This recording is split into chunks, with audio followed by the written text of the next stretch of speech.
Well, I'm here with Andy Mitchell, who is the Director of Vineyard Operations for Hahn Estates, and we're standing here in Lone Oak Vineyard, which is in the Santa Lucia Highlands. Just before we get started, one thing. Locals say Lucia, Lucha? Santa Lucia. Okay. Our Soledad mission is just a few miles south of us here, and so there's much more of a Spanish influence than Italian. Santa Lucia Highlands is it's about 14 miles long and about a mile to a mile and a half, almost 2 miles in the widest section.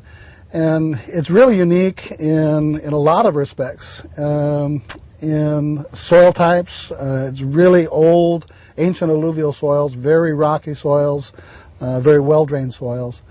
And its climate, our proximity to Monterey Bay is we're only about a half an hour's drive from there, and even within our 14 mile distance from one end of the AVA to the other, we see differences even within our own AVA. This particular vineyard on our Lone Oak Vineyard is very unique, really. It's an interplanted vineyard with the older vines, original vines being planted back in the mid-70s, 74, 75. Originally planted to Pinot Noir, this particular block, and then it was grafted in, I believe, the mid-80s to Chardonnay, the Winty clone of Chardonnay. So we have, on the older vines, which the original planting was a 12-foot by 6-foot spacing, left a lot of unused area right between the rows. So in 2001, we started a program of interplanting. We started on the bottom of the hill, interplanting Chardonnay in between Chardonnay.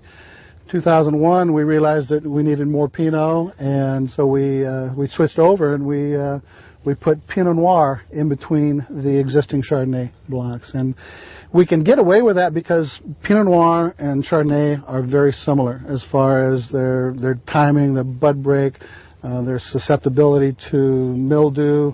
So the sprays, and we can, it really works out well. And so it's been a good fit.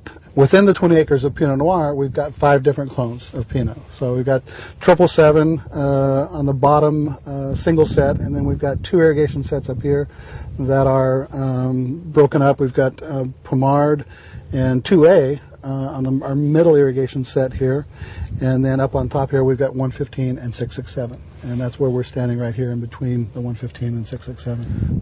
From bud break to harvest, it seems like this is a longer growing season, like your overall climate is a little cooler, and what does that do for the character of the grapes? I mean, is that an accurate?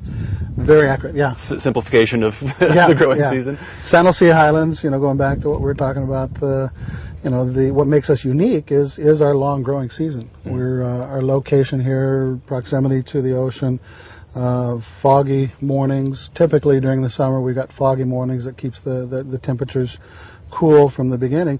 We also have fairly consistent and fairly strong winds that really contribute to that hang time. We'll probably come in at the end of veraison when we're about anywhere from 80 to maybe 90-95% veraison, and do what they call a green drop. And so that effectively takes off some of the fruit that would be later maturing, so that we try to get the consistency and uniformity as far as ripening.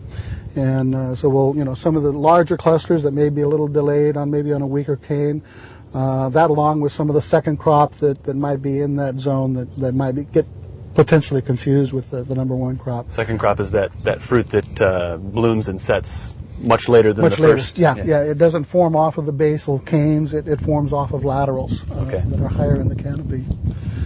And so that'll be as far as the next process to come through as far as cultural practices.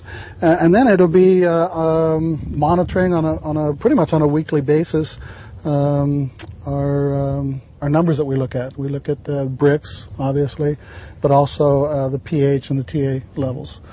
And so we'll have numbers that we'll be able to forward to Michael and the gang there, and keep track of it, and give us the more we can identify how much is out there and when it's going to be ready. Then planning stages as far as hauling and scheduling harvest crews makes it that much easier if we have good numbers going in.